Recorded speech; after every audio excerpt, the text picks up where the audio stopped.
Tuan-tuan, kita sambung pengajian kita dalam membincangkan kitab Al-Fiqhul Manhaji ala Mazhabil Imam Syafi'i pada jilid yang keempat. Malam ni kita sambung muka surat 889 di bawah tajuk penjagaan anak-anak, atau dalam arti lain yang disebutkan sebagai tajuk hadanah. Al-hadanah, hadat alif nun ta marbutah, hadanah. Apa itu hadanah? Dari segi bahasa, hadanah ataupun disebut al-hadanah diambil daripada perkataan al-hidnu.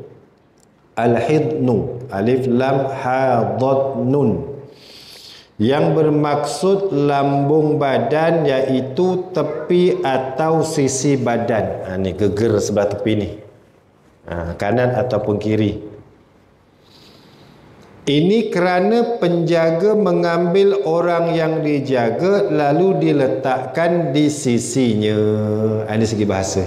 Kalau kita belajar bahasa, al-hidnu itu maksudnya lambung badan. Kalau mayat ditanam di dalam kubur, diletakkan di lambung sebelah kanannya.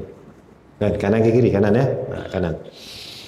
Baik, hadanah dari segi istilah syarak ialah menjaga seseorang yang tidak dapat menguruskan dirinya dan mendidiknya dengan pelbagai elemen sesuai dengan perkembangan.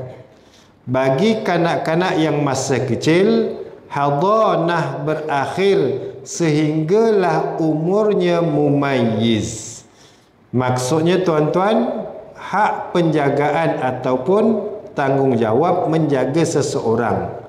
Seseorang itu perlu dijaga kenapa? Sebab dia tidak dapat menguruskan dirinya sendiri. Dalam waktu yang sama, yang menjaga itu perlu mendidiknya. Jadi dalam konteks perbincangan kita, menjaga atau hak penjagaan atau penjagaan anak-anak dikira sebagai hadanah itu sehinggalah kanak-kanak itu mencapai umur mumayyiz. Dinamakan hadanah itu mencapai umur kanak-kanak itu mumayyiz. Itu dapat membezakan di antara yang baik dan yang buruk. Jadi kalau anak dah besar tu bukan hadanah lagi. Kau dah kaplak, dah besar dah, pergi hadanah juga. Tidak, hadanah jaga kanak-kanak yang sebelum mumayyiz hingga sampai mumayyiz. Lepas mumayyiz, itu namanya dah bukan hadanah. Jelas, ya? Kadang-kadang kan kita dengar dekat filem-filem ke dekat berita-berita bila berlaku perceraian, lepas tu ada hak penjagaan anak-anak, hak penjagaan kanak-kanak. Siapa yang dapat hak? Ya. Dalam tajuk yang khusus, kanak-kanak yang belum mumayyiz sehinggalah dia sampai mumayyiz. Itu akan kita bincangkan lebih mendalam selepas ini. Apakah hikmah disyariatkan hadanah? Hikmah disyariatkan hadanah ialah untuk menyusun tanggungjawab berkaitan penjagaan dan pendidikan kanak-kanak yang masih kecil. Kenapa? Supaya hak penjagaan atau penjagaan kanak-kanak itu lebih teratur dan tersusun. Itulah sempurnanya syariat Islam. Sampai dalam menjaga kanak-kanak pun ada diajar kepada kita supaya kanak-kanak ini mendapat penjagaan, mendapat pendidikan yang lebih tersusun dan teratur. Ini kerana boleh jadi suami isteri berpisah, atau hidup tanpa persefahaman, atau berada dalam kesempitan untuk mendidik anak kecil mereka. Dalam situasi rumah tangga bukan semestinya dapat rukun dan damai selalu. Kadang-kadang suami isteri berpisah, kadang-kadang kesempitan hidup, kadang-kadang mereka itu sentiasa berselisih faham. Ya, duduk serumah, masih suami isteri tapi duduk berbalah aja. Yang berpisah bercerai itu dah jelas. Jadi dalam situasi ini Islam menggariskan supaya kanak-kanak ataupun anak kepada suami dan isteri tadi tidak menjadi mangsa kepada apa yang berlaku kepada suami isteri tersebut. Nah, ya. Jika perkara ini dibiarkan berterusan dan tidak ada perkembangan positif yang berlaku, malah lebih meruncing, ia sudah tentu akan menganiaya kanak-kanak yang masih kecil.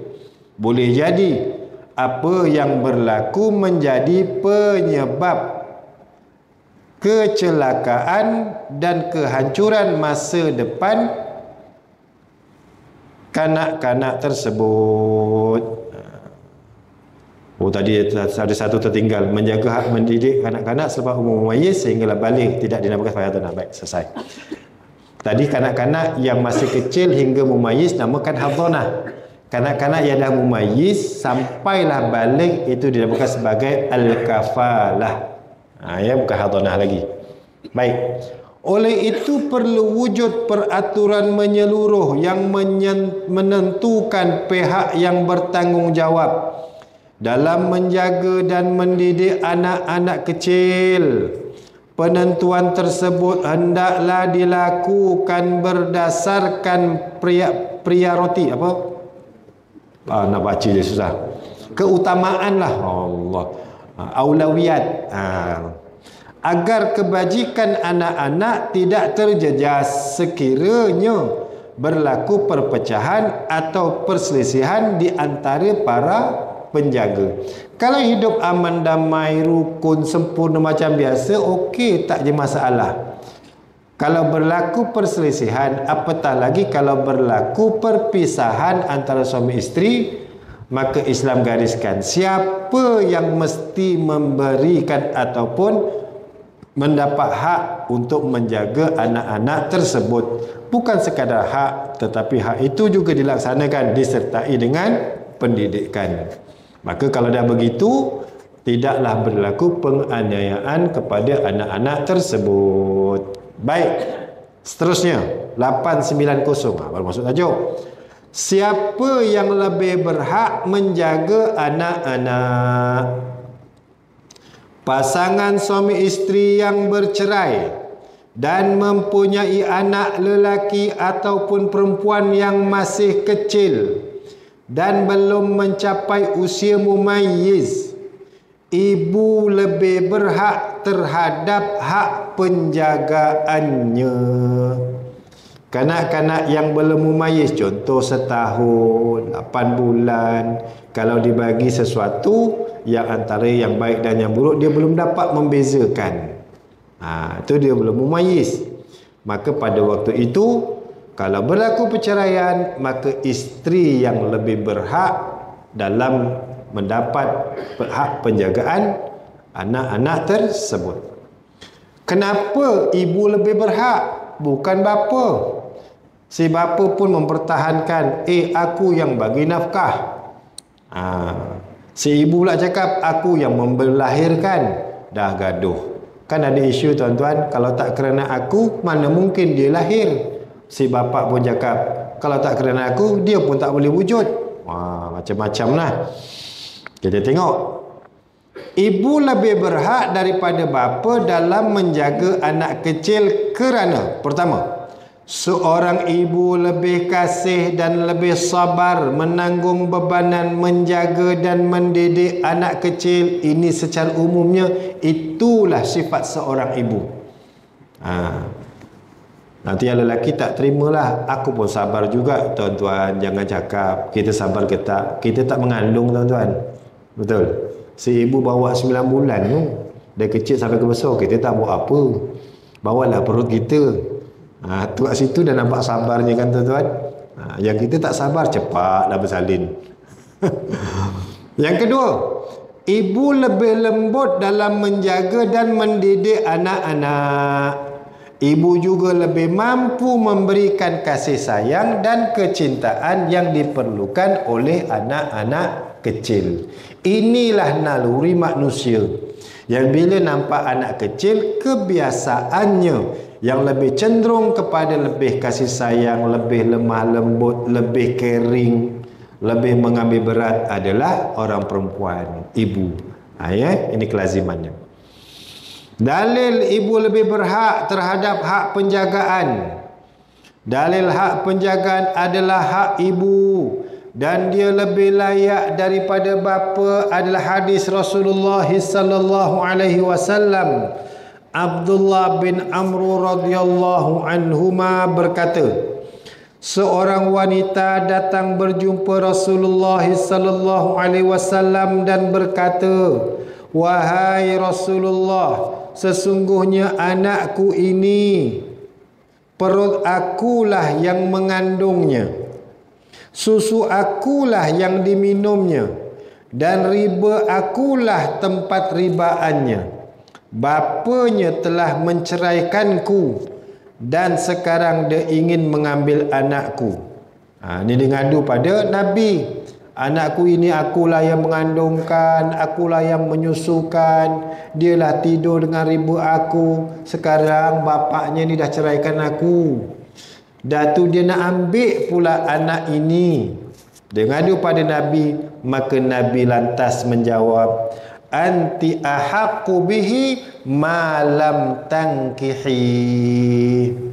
Kamu lebih berhak ke atas anak itu daripada bekas suamimu. Maksudnya dia cakap, wahai perempuan, engkau lebih berhak ke atas anakmu itu, iaitu lebih berhak daripada bekas suamimu, selagi mana kamu tidak berkahwin.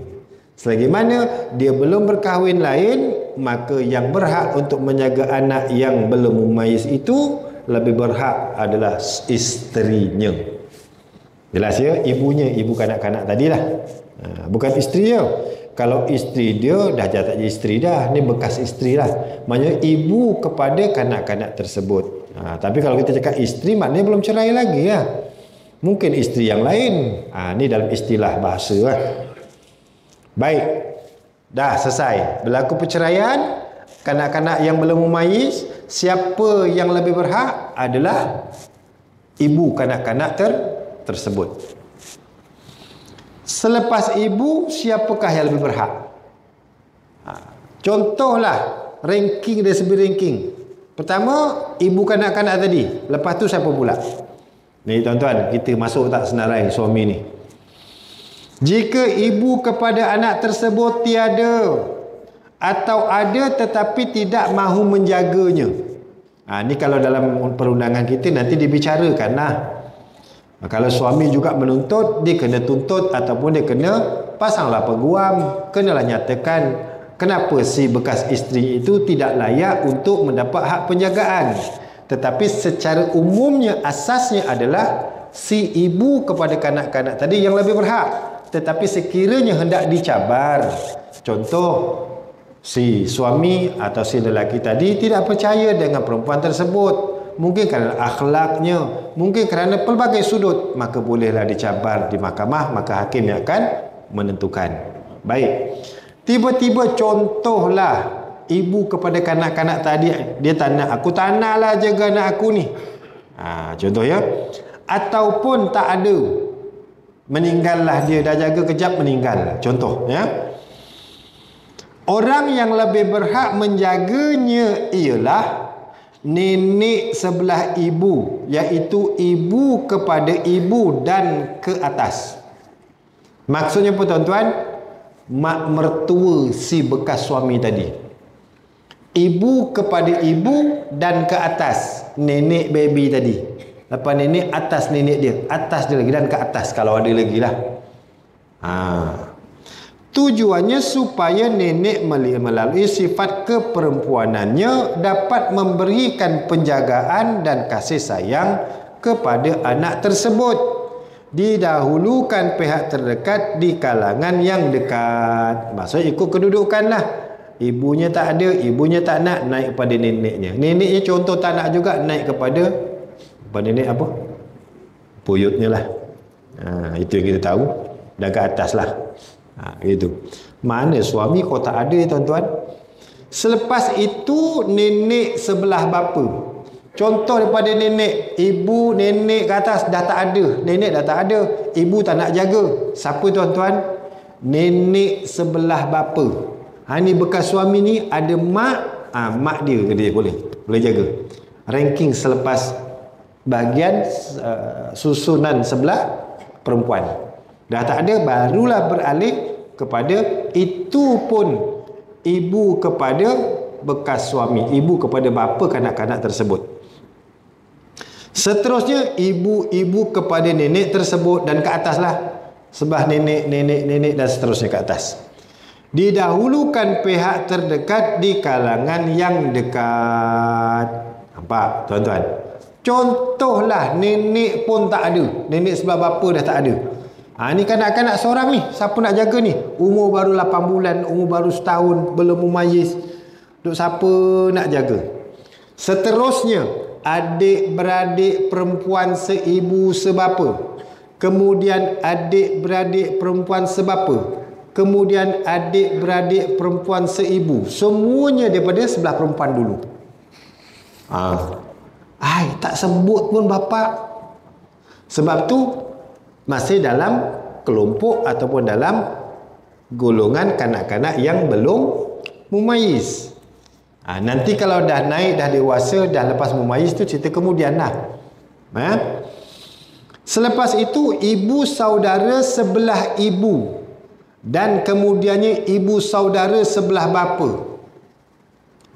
Tak ada kena-mengena langsung kat suami tuan-tuan. Wah, senanglah, tak payah jaga. Bukan, ni hak penjagaan, tetapi nafkah tetap wajib tuan-tuan. Boleh faham tuan-tuan? Mula-mula ibu, lepas ibu tak ada, baru naik nenek dan seterusnya. Nenek pun tak ada, patah balik kepada nenek sebelah bapa dan ke atas. Tak ada juga, barulah adik-beradik. Adik-beradik si ibu tadi sebelah ibu, seibu sebapa. Tak ada, cari sebapa. Tak ada, cari sebapa. Tak ada, seibu. Tak ada, cari lagi. Barulah pergi kepada ibu saudara sebelah ibu. Makcik kepada emak kanak-kanak tadi. Waduh, pening ni. Tengok buku lah. Tapi dalam penentuan ni, kita dalam konteks ni untuk kita ilmu, untuk kita tahulah tuan-tuan. Kita tahu. Untuk kita tahu. Apapun dalam, kalau berlakulah perceraian dan sebagainya, mahkamah lebih tahu untuk menentukan keadaan, menentukan keputusan tersebut. Seterusnya anak-anak saudara perempuan daripada adik-beradik lelaki, kemudian anak-anak saudara perempuan daripada adik-beradik perempuan. Maksudnya sepupu kepada baby tadi itulah. Nampak tak bekas suami? Bapa tak ada pun hak penjagaan. Rahsia perempuan diutamakan dalam hak penjagaan anak. Kenapa kok perempuan dulu? Tak disebut pun bapa. Harus diingat tuan-tuan, walaupun hak penjagaan tidak kepada bapa, tetapi tanggungjawab dalam memberi nafkah tetap on, tetap jalan. Tu. Rahsianya ialah sebagaimana juga seorang ibu, perempuan kebiasaannya lebih lembut dalam menjaga anak-anak. Dia lebih banyak bersabar menghadapi karenah anak-anak dan lebih mampu memberikan kasih sayang kepada mereka. Jelas tuan-tuan? Adapun jika ada, contohnya si suami ragu dengan orang yang diberikan hak penjagaan, walaupun termasuk isterinya, dia boleh mengemukakan kepada pihak berkuasa, pihak mahkamah, untuk digugurkan hak ataupun diberikan hak penjagaan kepada orang lain. Akan tetapi takkan dapat kepada suami hak penjagaan jika kanak-kanak tadi belum mumayyiz. Jelas tuan-tuan ya? Belum mumayyiz tau. Hak penjagaan pihak lelaki barulah masuk. Bila pula pihak lelaki boleh dapat? Kita telah jelaskan bahawa hak perempuan lebih utama kerana mereka lebih layak menjaganya. Walau bagaimanapun, jika kanak-kanak tersebut tidak mempunyai sanak saudara perempuan, ataupun ada tetapi tidak mahu menjaganya, adakah hak ini akan berpindah kepada lelaki? Ya, hak penjagaan ini akan berpindah kepada lelaki. Baru masuk. Yang disebutkan tadi, ibu kepada ibu kepada bapa dan ke atas, adik-beradik seibu sebapa, adik-beradik perempuan seibu sebapa, adik-beradik perempuan seibu, adik-beradik perempuan sebapa, tak ada makciknya pula. Semua contohlah. Tak naklah aku jaga, tak nak tanggung risiko. Contoh, memang tak nak, menolak untuk mendapat hak penjagaan. Maka barulah jatuh hak penjagaan itu kepada pihak lelaki. Ya. Dalam hal ini, waris mahram mengikut susunan pembahagian harta pusaka diberikan keutamaan. Hanya datuk sahaja yang didahulukan daripada adik-beradik lelaki. Seterusnya, waris yang bukan mahram mengikut susunan pembagian harta pusaka. Oleh itu, mereka yang diberikan keutamaan berdasarkan susunan berikut. Ini contoh tuan-tuan ya, perempuan memang dah tak nak langsung, ataupun tak ada waris perempuan yang kita sebutkan tadi, maka baru jatuh kepada penjaga lelaki. Susunannya adalah bapa, datuk dan ke atas, sama macam susunan harta pusaka. Bapa, lepas tu datuk dan atas tu sah moyang dan sebagainya. Bagi lelaki je. Adik-beradik lelaki seibu sebapa, adik-beradik lelaki sebapa, anak lelaki kepada adik-beradik lelaki seibu sebapa. Boleh pening tuan-tuan ya. Anak lelaki kepada adik-beradik lelaki sebapa, anak saudara lah. Bapa saudara sebelah bapa seibu sebapa dan bapa saudara sebelah bapa sebapa. Seterusnya, anak lelaki kepada bapa saudara sebelah bapa seibu sebapa dan anak lelaki kepada bapa saudara sebelah bapa sebapa. Sama macam tadi, cuma ni daripada susun garul lelaki. Itu susunannya. Pihak yang lebih hampir dalam hubungan kerabat diberikan keutamaan dalam hak penjagaan anak, kerana biasanya keluarga terdekat lebih kasih daripada keluarga yang jauh. Mereka juga lebih prihatin terhadap hak penjagaan, pendidikan dan maslahah, yakni kepentingan anak-anak. Jelas tuan-tuan ya? Maknanya bukan tak ada langsung hak penjagaan kepada lelaki, tetapi setelah tidak ada ataupun menolaknya hak penjagaan daripada pihak perempuan, barulah jatuh kepada pihak lelaki mengikut susunan yang kita dah sebutkan tadi. Baik, selesai. Ada soalan? Setakat ni? Sila. Assalamualaikum.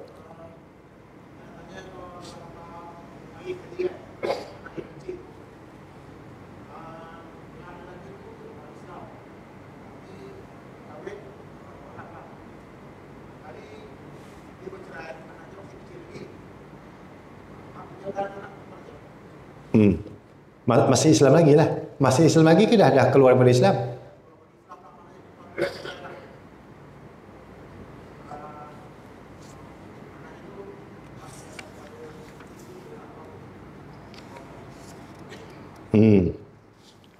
Maksudnya amit-amit lah ya, na'udzubillah, bercerai, tetapi si ibu tadi keluar daripada Islam, dan dia anaknya tetap masih Islam. Anaknya, siapa yang perlu dijaga, siapa yang perlu menjaga? Ini pernah berlaku ni. Ya. Nanti biasa kalau berlaku banyak tu, nanti hak mahkamah lah tu. Ni macam mana tuan-tuan?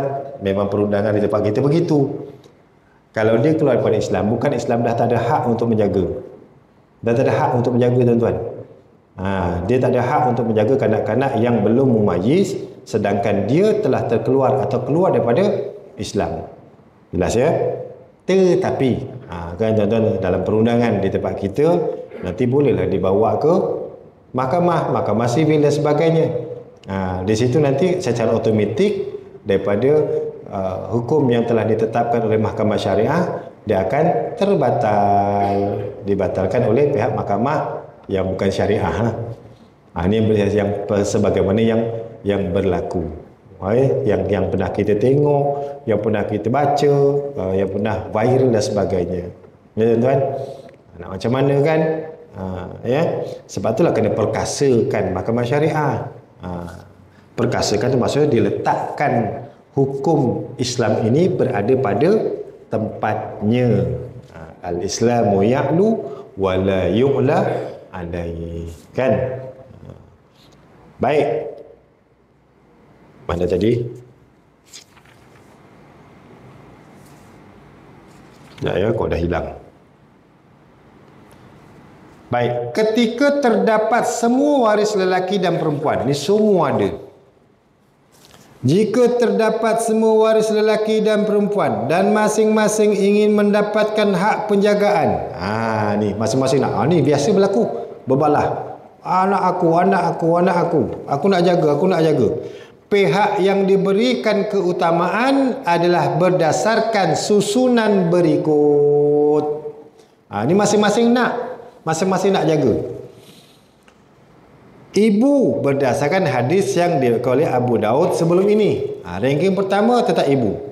Juga kerana sebagaimana yang disebutkan sebelum ini, ibu lebih mengasihi dan menyayangi anaknya. Jelas.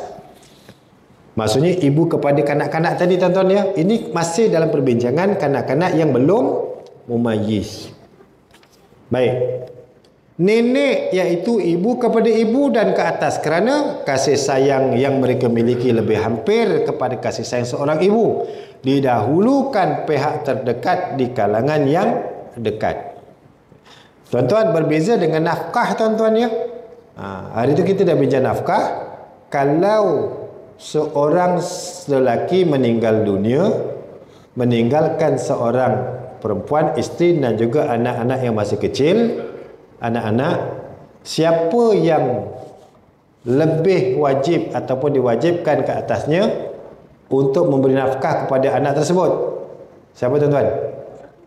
Datuk bapa kepada bapa. Kan? Dan bapa kepada bapa.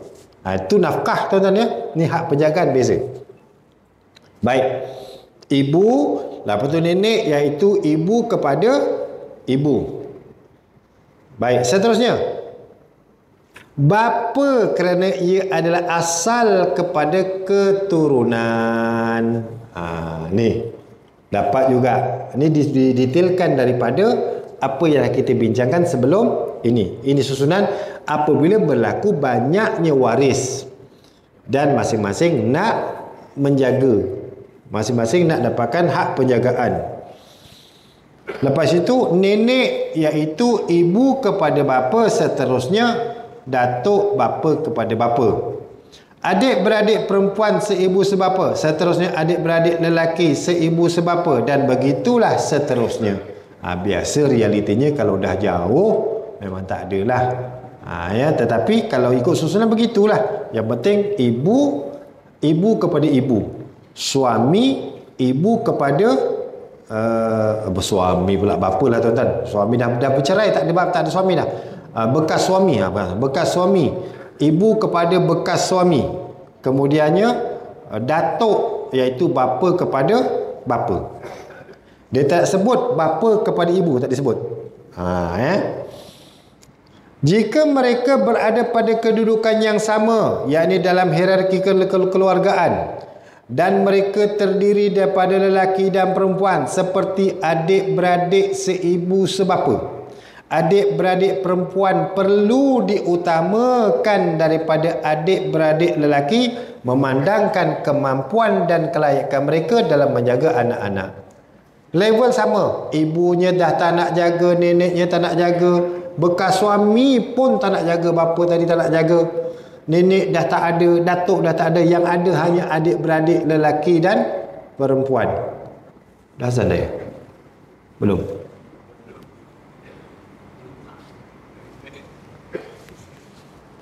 Baik.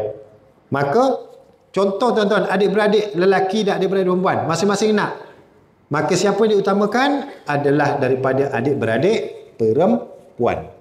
Kalau mereka level yang sama, pada ranking yang sama, kemudian masing-masing nak jaga, maka akan ditentukan adalah adik-beradik perempuan. Yang perempuan dululah. Jika kesemuanya lelaki atau kesemuanya perempuan dan masing-masing ingin mendapatkan hak penjagaannya, undian perlu dilakukan. Siapa yang menerima undian tersebut, mereka lebih berhak menjaga kanak-kanak tersebut. Sama je lelaki. Adik-beradik semua lelaki, masing-masing nak jaga. Macam mana? Maka dia adakan undian. Undian bagaimana? Bergantung kebijaksanaan pihak hakim. Baik. Sambung azan. Silakan.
Allahumma rabbah salat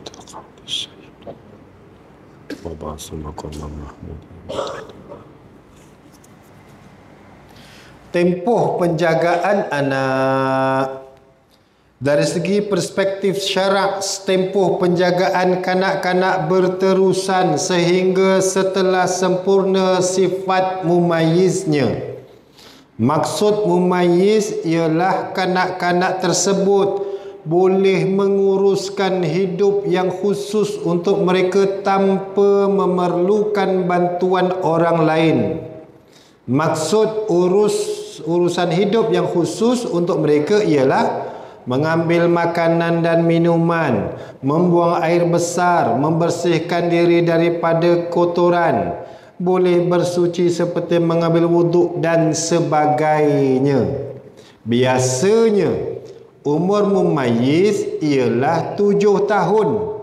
Apabila kanak-kanak itu telah mencapai usia 7 tahun dan telah mumayyiz, maka tempoh hadanah dikira telah selesai. Contoh tuan-tuan, berlaku perceraian antara suami dan isteri, maka siapa yang nak jaga? Contoh yang dapat penjagaan adalah bekas isterinya. Kanak-kanaknya pada waktu itu baru umur 1 tahun. Contoh tuan ya, maka dia akan hidup bersama dengan bekas isteri pada lelaki tadi ataupun ibu kepada kanak-kanak tadi, sehinggalah sampai umur 7 tahun dalam kebiasaannya dalam mazhab Syafi'i. Sebab biasanya 7 tahun itu telah dikira telah mumayyiz. Biasanya begitu. Maka bila dah sampai tahap mumayyiz yang disebut dalam kitab adalah 7 tahun, maka kanak-kanak tadi dah habis tempoh hadanah. Pada waktu itu telah bermulalah peringkat yang kedua, iaitu disebut sebagai kafalah. Al-kafalah. Jika kanak-kanak tersebut telah mencapai usia 7 tahun dan telah mumayyiz, dia diberi pilihan untuk memilih antara kedua ibu bapanya. Siapa yang terpilih, dialah yang berhak menjaganya. Tuan-tuan pernah dengar dalam kes-kes mahkamah yang kita dengar gitulah. Bila kanak-kanak tadi tanya, kau nak ikut siapa? Nak ikut mama. Itulah ikut mama. Dia tanya. Sebab dia dah mumayyiz. Jelas ya? Jadi yang kita bincangkan tadi, yang siapa suami bekas isteri dan mak ke atas, bekas suami dan ibu ke atas, adik-beradik dan semuanya, itu kanak-kanak yang belum mumayyiz.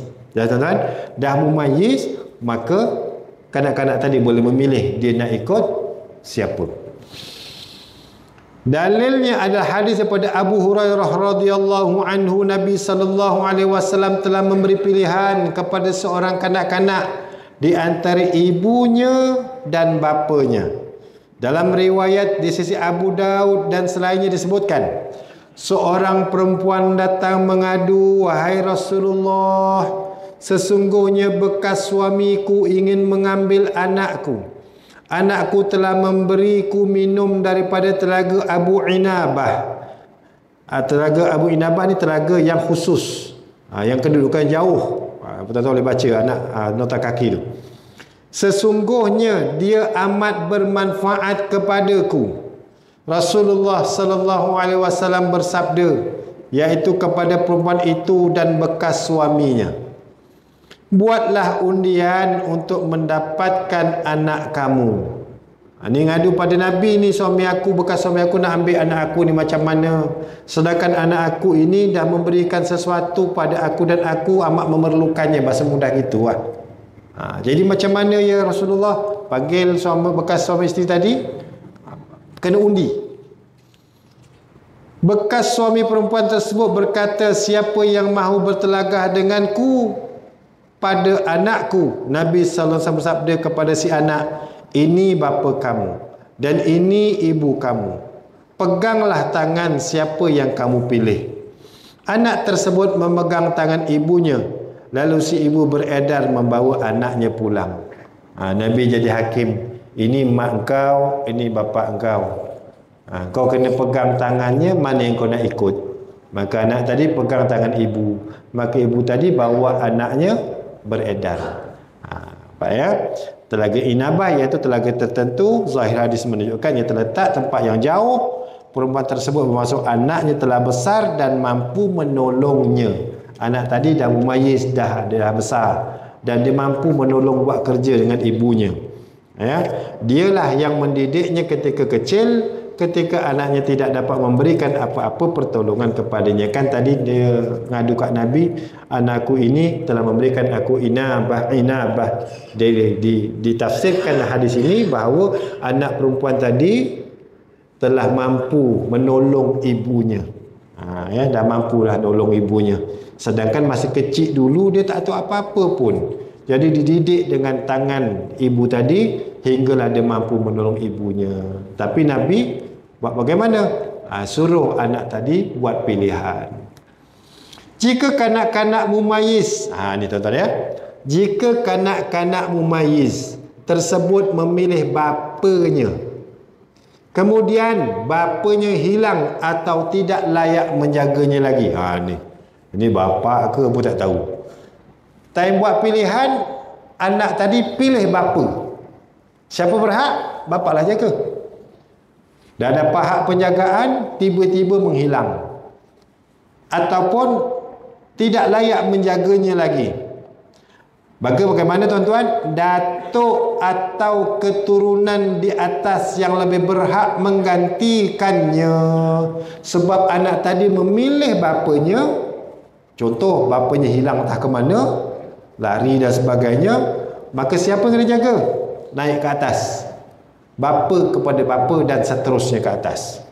Seterusnya ialah adik-beradik lelaki dan bapa saudara sebelah bapa. Kalau dia dah pilih bapa, maka sebelah bapa aja dapat begitu.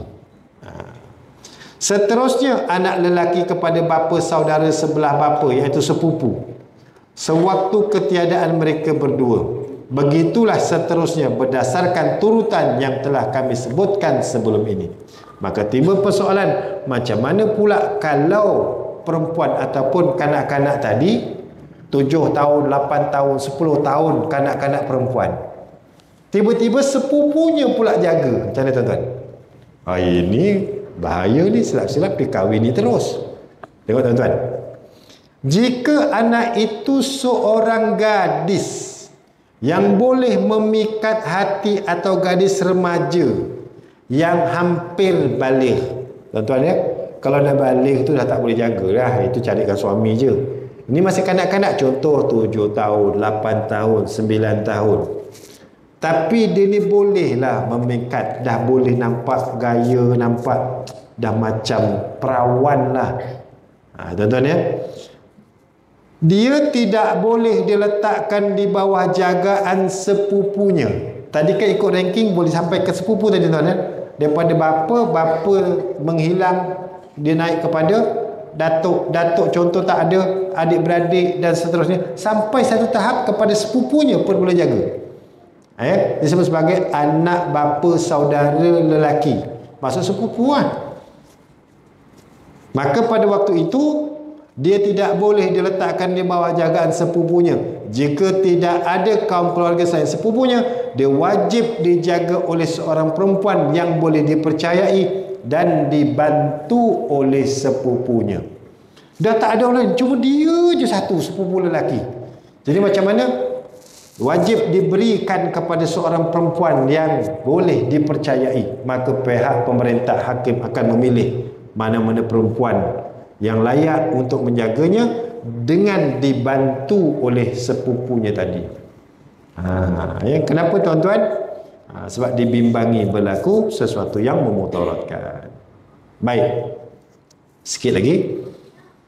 Hikmah kanak-kanak mumayyiz boleh memilih ibu atau bapanya. Kenapa ia tak main ikut turutan aja? Kenapa boleh pilih pula? Kita telah mengetahui sebab-sebab kenapa ibu lebih diutamakan dalam menjaga anaknya.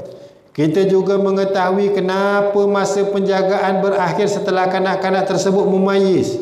Ini kerana kanak-kanak yang belum mumayyiz amat memerlukan penjagaan ibunya.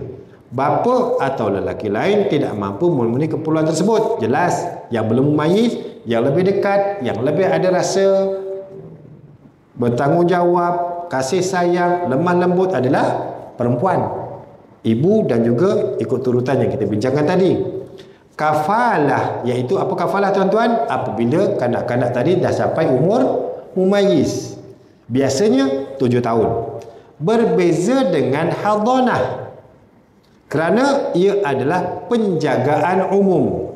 Ibu atau bapa mampu menjaga anak-anak mereka disebabkan anak tersebut telah mampu menguruskan kebanyakan urusan hidupnya sendiri. Juga Disebabkan anak tersebut pada ketika itu secara umumnya sudah mempunyai kemampuan untuk berfikir.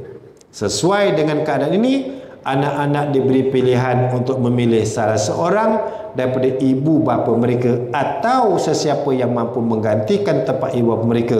Dia boleh pilih siapa yang disukai. Kenapa dia boleh pilih? Waktu itu dia dah boleh berfikir, dah mumayyiz, dah boleh berfikir, dan dia boleh uruskan diri sendiri.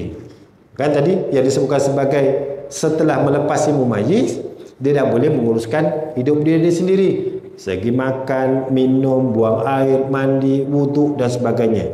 Maka pada waktu itu dia dah boleh fikir mana yang lebih layak, mana yang lebih dia cenderung untuk dia duduk bersamanya. Baik ya. Sikit lagi tuan-tuan yang terakhir. Ini ada jawapan tadi daripada apa yang ditanya oleh saudara kita tadi. Syarat-syarat mendapat hak penjagaan hadanah. Saya akan sebutkan 3 syarat saja. 2 syarat. Ya. Tadi kita dah bincang mak, nenek, bapa dan sebagainya, kita dah banyak kita bincang tadi. Ada syarat-syarat dia.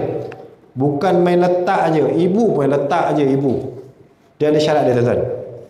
Untuk mendapatkan hak penjagaan, syarat-syarat berikut hendaklah dipenuhi. Pertama, contoh tuan-tuan ya, contoh kalau ibu yang ada hak untuk menjaga anak-anak yang masih hadanah tadi, dia mesti satu, berakal. Oleh itu, hak penjagaan tidak diberikan kepada orang gila, lelaki ataupun perempuan, walaupun gilanya datang sekali-sekala. Satu hari 2 jam je gila. Gila apa? Gila betul lah, bukannya gila baca buku kan. Ni gila kerja dia ni, kerja je tak, itu kan gila. Ya, gila yang memang hilang akalnya. Akalnya hilang. Ya, walaupun gilanya itu sesekali. Sekali-sekala dia datang. Ini kerana hak penjagaan adalah hak penguasaan, iaitu hak al-wilayah. Hakul wilayah. Orang gila tidak boleh menjadi wali, iaitu tidak punya hak al-wilayah, kerana dia tidak boleh menjaga dan mengawal, sedangkan dirinya sendiri memerlukan penjagaan dan pengawasan. Dalam apa-apa jua tuan-tuan, hatta atau syarat wajib, satu ibadah adalah mukallaf tuan-tuan. Apa itu mukallaf? Aqil, dia adanya aqil baligh. Aqil maksudnya berakal. Kalau orang yang tidak berakal, contohnya gila, maka dia tidak wajib. Ya.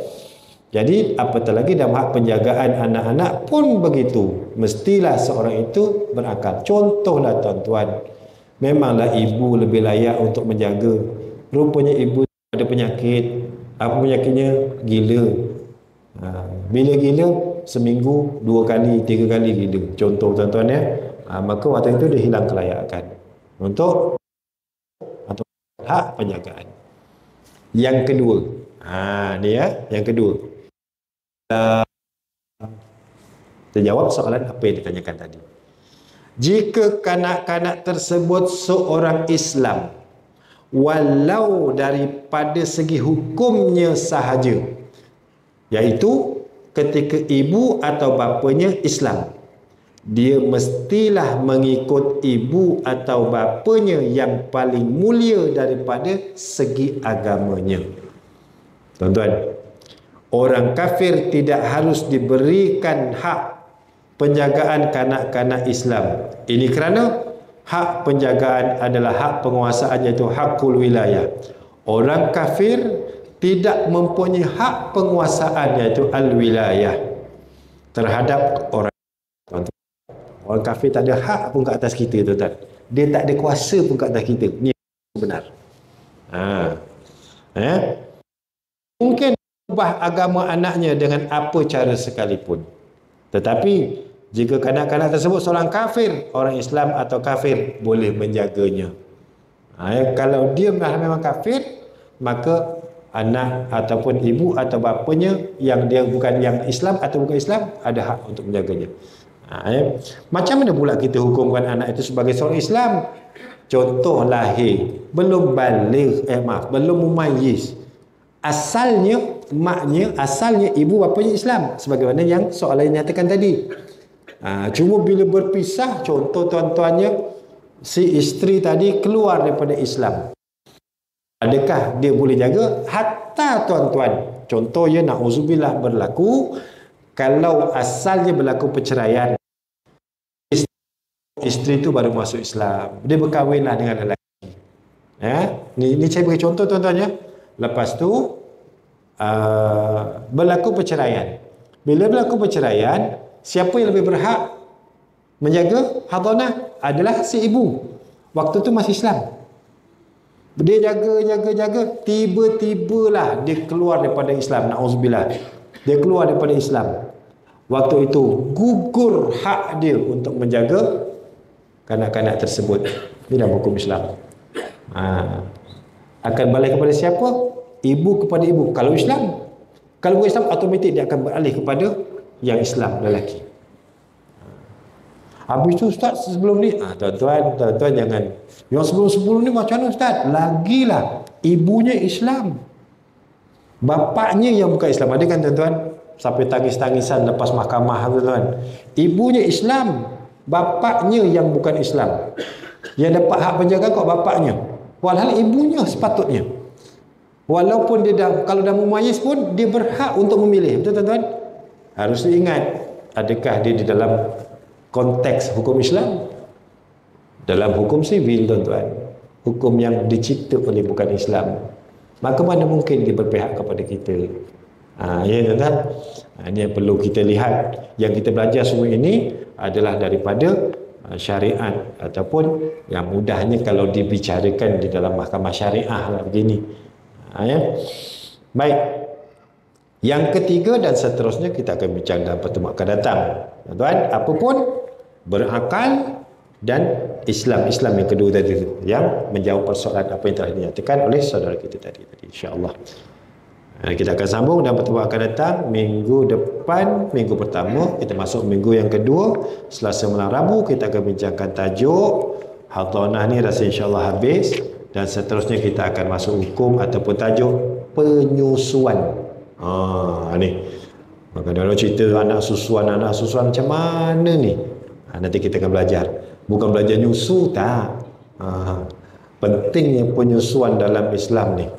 Ya, baik.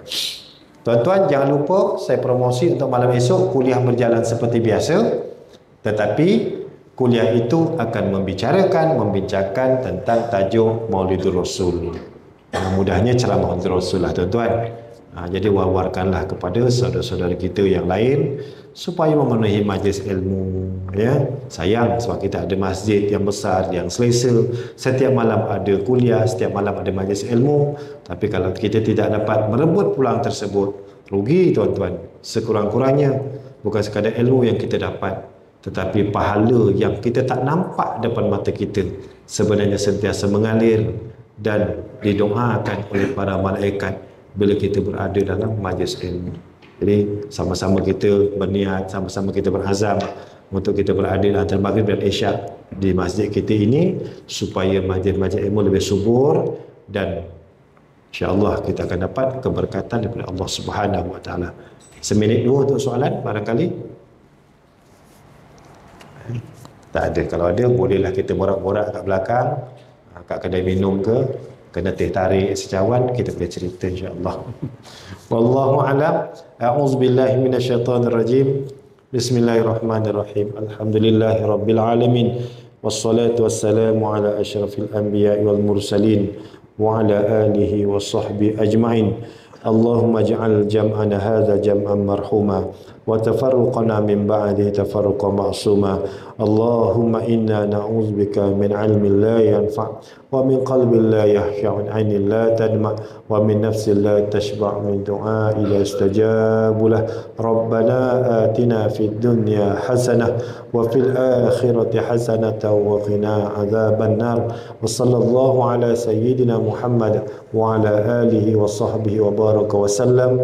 Walhamdulillahi rabbil alamin. Subhanakallahumma wa bihamdika asyhadu an la ilaha illa anta wa astaghfiruka wa atubu ilaik. Bismillahirrahmanirrahim. Wal 'ashr innal insana lafi khusr illa alladhina amanu wa 'amilus solihat wa tawasaw bil haqqi wa tawasaw bis sabr. Aqulu qawli hadha wa astaghfirullahal azim li wa lakum. Wassalamu alaikum warahmatullahi wabarakatuh.